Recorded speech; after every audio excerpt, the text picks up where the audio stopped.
कहते हैं कि इटावा मुलायम सिंह यादव जी की जन्मभूमि थी और आजमगढ़ उनका दिल था। और हम आपको भरोसा दिलाकर जाते हैं, ये दिल कभी टूटने नहीं देंगे। और हम चाहते हैं कि आप हमारे साथ जुड़े और इस संघर्ष के पथ पर आप लोग चले। देखिए, जवानी तभी सार्थक साबित हो पाएगी जब आप संघर्ष के पथ पर रहेंगे। गुलामी के रास्ते पर जाएंगे तो आप अपना अस्तित्व तक गंवा देंगे। तो मैं चाहता हूं कि आप लोग भी उसी पथ पर चले जिस पथ पर माननीय मुलायम सिंह यादव जी चला करते थे। और जहां वो ये रास्ता छोड़ के गए हैं, अब हमारी जिम्मेदारी है कि उस रास्ते को हम दोबारा साफ करें और उससे आगे का रास्ता बनाएं। और रास्ता बनेगा, बस आप हमारे साथ जुड़िए। हमने कहा ना कि आपका दिल अब हम नहीं टूटने देंगे।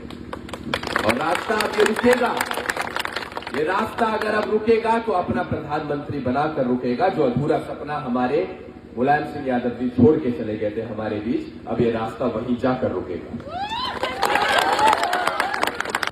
ये गगन यादव कोई नाच गाना करने वाला आदमी नहीं है, ये कोई कलाकार नहीं है।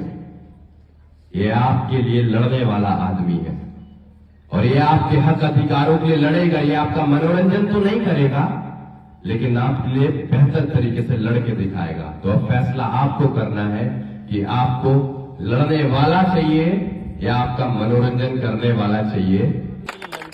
आज गगन यादव अगर कुछ भी है या कल को कुछ भी बनेगा, तो उसके पीछे मैं आज ये कह देना चाहता हूं, मेरे इन लोगों का, इन नौजवानों का, इन युवाओं का हाथ रहेगा। तो मैं इनको कह के जाना चाहता हूं कि भविष्य में इस गगन यादव के पास जितनी भी बड़ी ताकत होगी, वो सारी ताकत मैं आप लोगों को देकर चले जाऊंगा, लेकिन आपके मान सम्मान स्वाभिमान में कभी कमी नहीं आने दूंगा।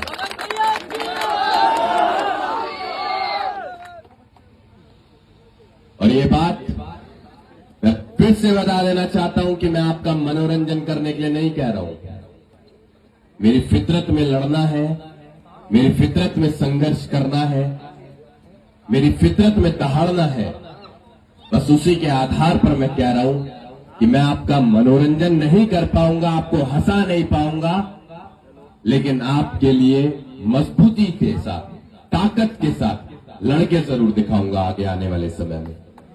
बस अब फैसला आपको करना है कि आप संघर्ष के इस रास्ते पर चल रहे इस गगन यादव को अपनी ताकत देना चाहते हैं, या तथाकथित जो बातें चलती आ रही हैं कि ये समाज तो अपने लोगों की जो आगे बढ़ता है उसकी टांग खींचता है, उसको चलने देना चाहते हैं। अगर आप चाहते हैं कि उस गांधारी के श्राप को अब खत्म किया जाए, तो आओ मेरा हाथ पकड़ो और मुझे आगे बढ़ाओ। मेरी टांग मत खींचना, अब किसी भी भाई की टांग मत खींचना। क्योंकि आज अगर एक गगन यादव रुका, अगर आज एक गगन यादव की टांग खींची गई, तो आगे भविष्य में ना जाने कितने संघर्ष करने वाले लोग अपने घर की दहलीजों को लांघने से पहले 100 दफा सोचेंगे, लेकिन उतना सामर्थ्य नहीं जुटा पाएंगे, ना ही संघर्ष कर पाएंगे।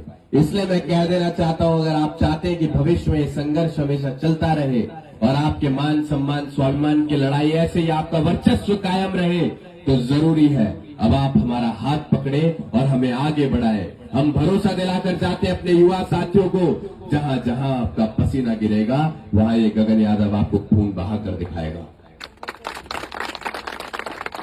लोकतंत्र में संख्या बल को तवज्जो दिया जाता है, लोकतंत्र में गर्दनें गिनी जाती है, लोकतंत्र में भीड़ देखी जाती है। तो इसी लोकतंत्र की इस भीड़ वाली खूबसूरती के लिए मैं कहना चाहूंगा, आप बस अपनी गर्दनें गिनवाने का काम करना। जब गर्दन कटवाने की बारी आएगी, तो समाज का ये छोटा सा सिपाही सबसे आगे की पंक्ति में आपको गर्दन कटवाने के लिए खड़ा मिलेगा, लेकिन आपकी गर्दन झुकने नहीं देगा। ये मैं आपको भरोसा दिलाकर जाता हूं।